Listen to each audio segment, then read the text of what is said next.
I'm the Cosmic Coffee, and this is October. Ugh! How does Tom Hardy do this?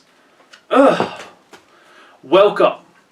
I am the Kaiju no Kami, and this is October, the month of Halloween. Tonight, I am going to kick this month off with Matango. After the astounding reception to the likes of Godzilla, Rodan, and the lot, Tomoyuki Tanaka and Ishiro Honda moved toward trying out something different with a series of films called the Mutant Trilogy. This consisted of H-Man, The Human Vapor, and The Secret of the Telegion. In honor of their success at trying something new and innovative, they decided to combine science fiction with horror in 1963 to create a bizarre film about a group of people stranded on a mysterious island and mushroom men. This movie is known as Matango, but was originally released in the US under the title Attack of the Mushroom People. Matango is an adaptation of a short story by William Hope Hodgson, known as The Voice in the Night. Is Matango a moldy plague to the Toho library? Let's find out. Our movie begins with a bit of narration from Professor Kenji Mirai. No relation to the Professor Mirai from the Godzilla movies, as this one is played by Akira Kubo instead of Hiroshi Koizumi. みんなここを気違いだと思ってるんです。あの人は死んだ。仲間も全部。死んだのは一人だけです。本当です。みんな生きてるんですよ。じゃあなぜ帰ってこないかって言いたいんでしょう。しかし僕の話を聞いたら、あなたもまた僕を気違いだと決めてしまうでしょうね。Just sit right back and you'll hear a tale of a fateful trip that started from this tropic port aboard this tiny ship. The mate was a mighty sailing man, the skipper brave and sure. 5 passengers set sail that day. Aside from Professor Mirai, there is his girlfriend Akiko, a singer named Mami, the writer Yoshida, Kasai is a business owner, Koyama is the sailor, while Sakuta is the skipper. Interestingly enough, while Mirai has nothing to do with the Godzilla version, it is pretty funny that Hiroshi Koizumi is the one who plays the skipper Sakuta. The other 5 members of the cast are respectively played by Miki Yoshiro, Kumi Mizuno, Hiroshi Tachikawa, Yoshio Tsuchiya, and Kenji Sahara. Anyway, a storm surges across the ocean that night while a giant claw emerges from... Oops, wrong movie. Their ship is damaged beyond repair, drifting aimlessly. They eventually find themselves shipwrecked on a mysterious island. Oh. Shima. Shima. Wait, Okino. ここ日本? 小笠原のどっかじゃないのか? A derelict ship resides on the other side of the island, and what does our group of survivors do? Why, search the ship, of course!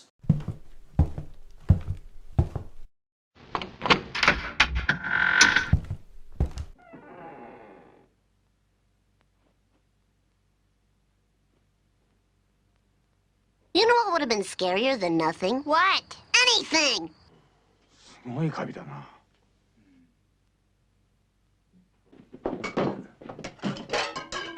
なんだ、お前か。チェ、食えるものは虫けら一匹ねえや。核爆発の海洋汚染調査船か。In his search, Mirai comes across the captain's log.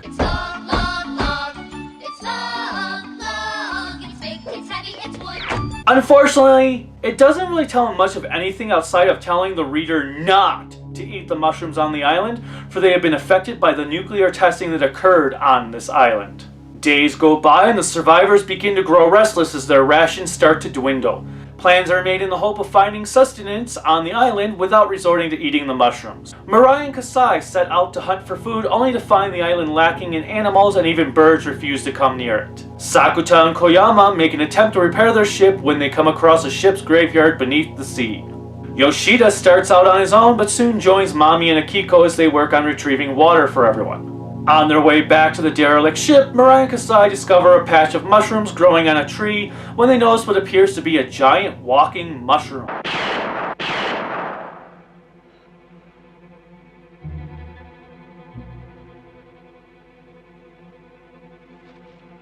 That night, a strange man covered in mushrooms creeps around the boat, scaring the group to death, especially Kasai, who was sneaking in a midnight snack at the time. He freaks out and starts running away.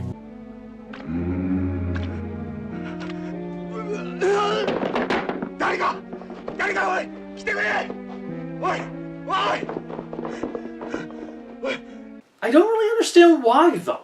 I mean, sure, he might be a stranger, but there's the possibility that he could be a fun guy?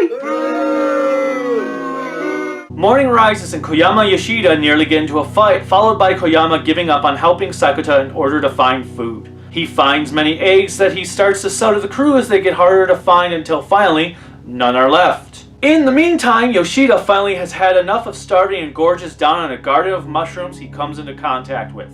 His humanity continues to leave him as he pulls a gun on the crew after fighting with Koyama over Mami, who is enjoying the attention.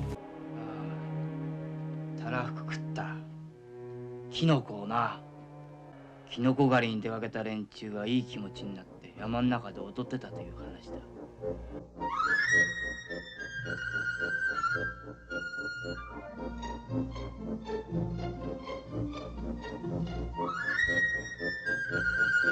His mutiny is quickly halted as he is locked into a room. Sakuta takes off with the remaining food and leaves the island while everyone else is distracted. Mami releases Yoshida from his imprisonment, killing Koyama in the process.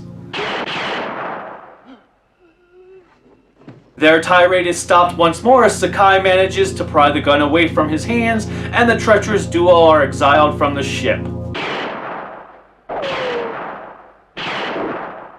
Mirai and Akiko head out to find food, leaving an emotionally drained and starving Kasai alone to become prey to Mami's manipulation as she sneaks aboard the ship and goads him into eating the mushrooms.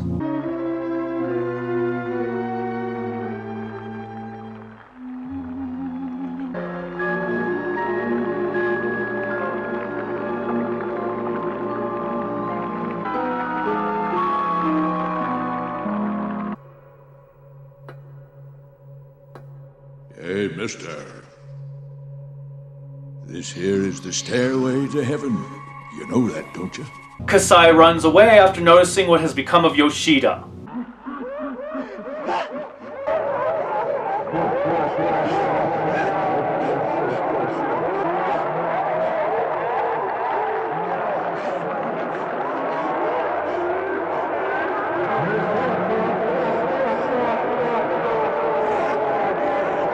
Saku's yacht is found drifting ashore, so Mirai boards it to search for Sakuta, who is nowhere to be found. Instead, he finds a message on the wall.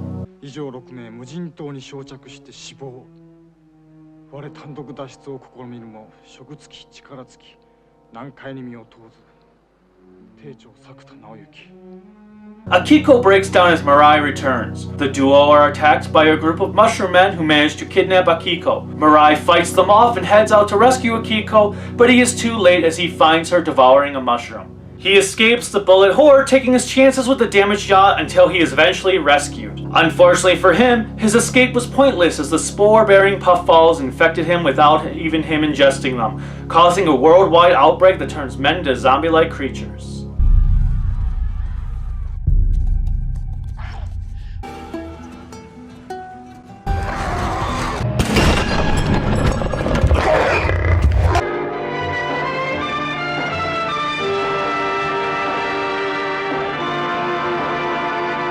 Just kidding.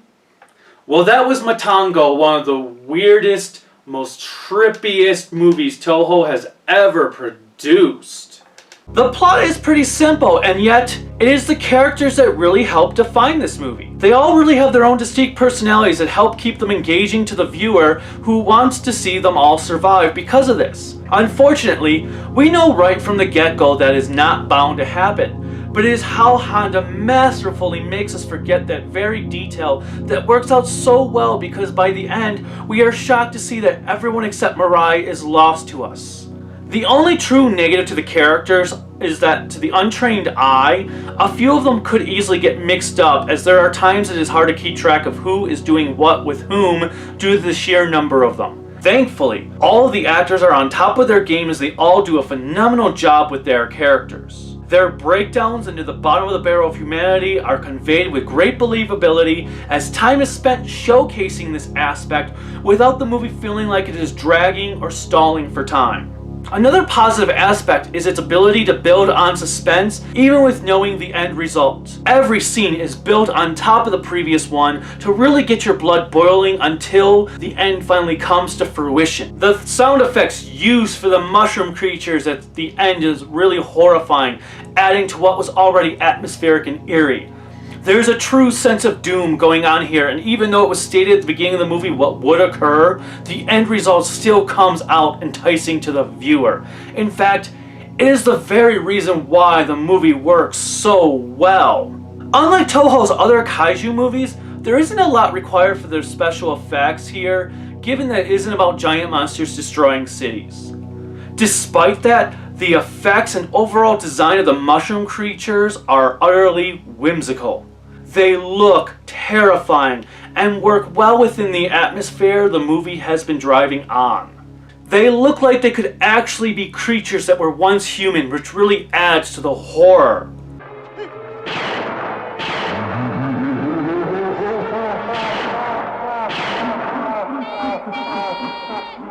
Sadao Baku helmed a score that provides just as much musical cues to add depth to the mystery of the island. I also love his opening credits sequence.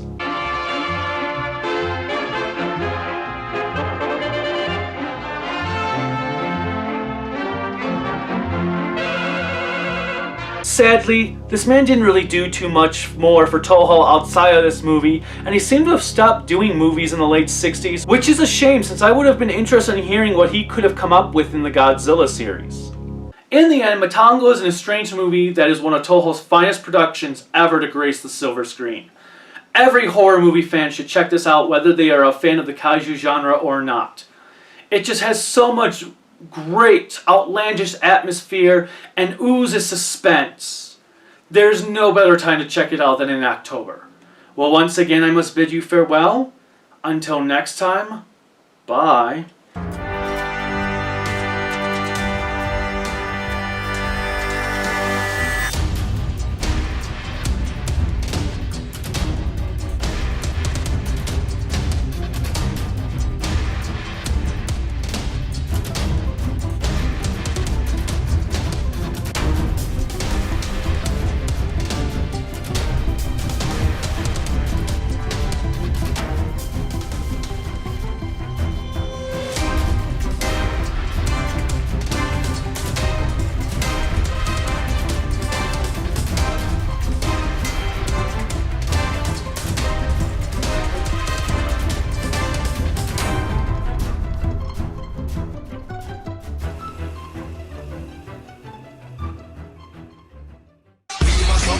Turn up the bass and make them all have fun.